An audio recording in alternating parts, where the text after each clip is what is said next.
$171,000. And so, a large part of those revenues were going towards like our personnel costs, our debt service again. And so when you're only reducing that incremental cost of production, there's no offset there that's going to keep us from needing a rate increase.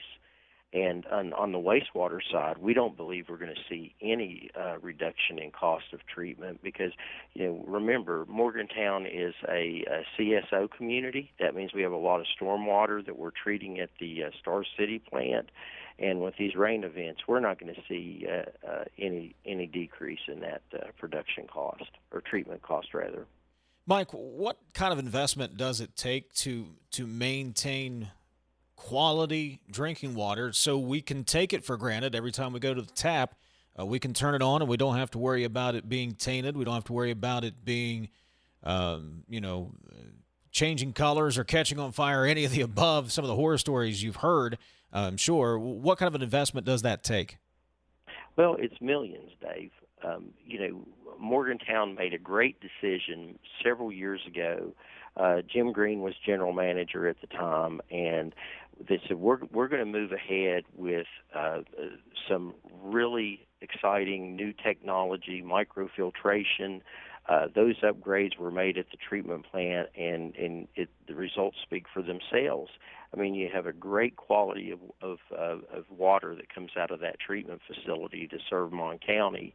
And so, it's multi-million-dollar projects, which means debt. And, those debts have to be paid through rates. And so the benefits are worth it. There's no question about it. Finish the sentence. Without the rate increase, that would mean what? Oh, goodness gracious.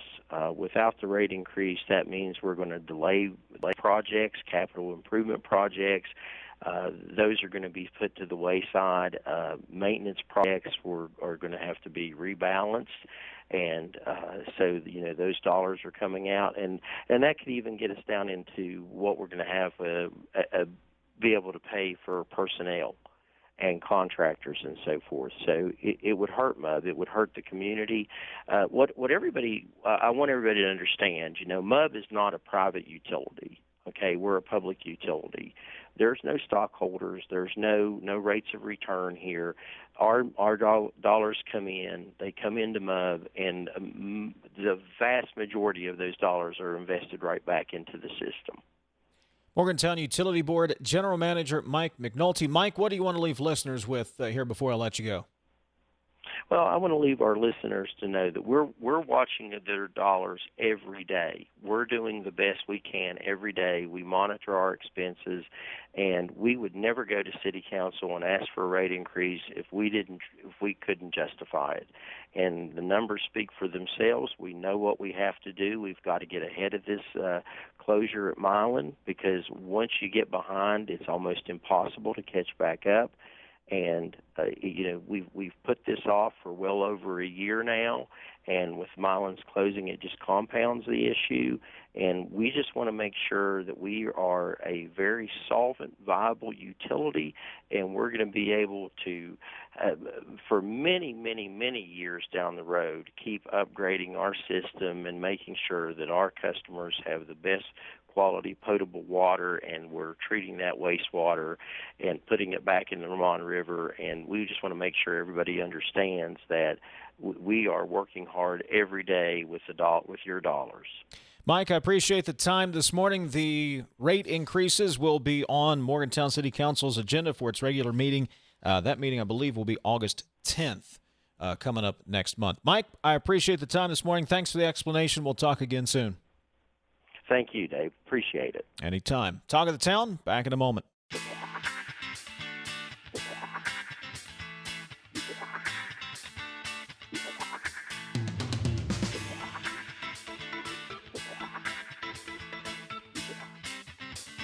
Join the conversation at 1-800-765-8255. This is the Talk of the Town.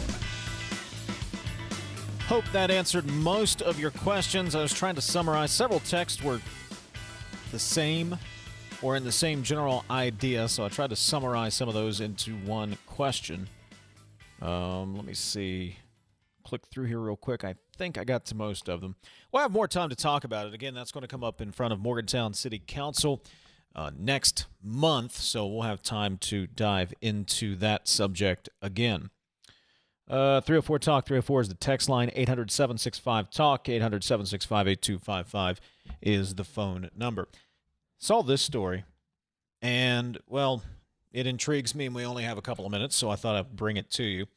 There was a study conducted, I know, but they came up with the top 10 sugariest, is that a word, most sugariest breakfast cereals. I'll give you the top 5, see if these are in your pantry.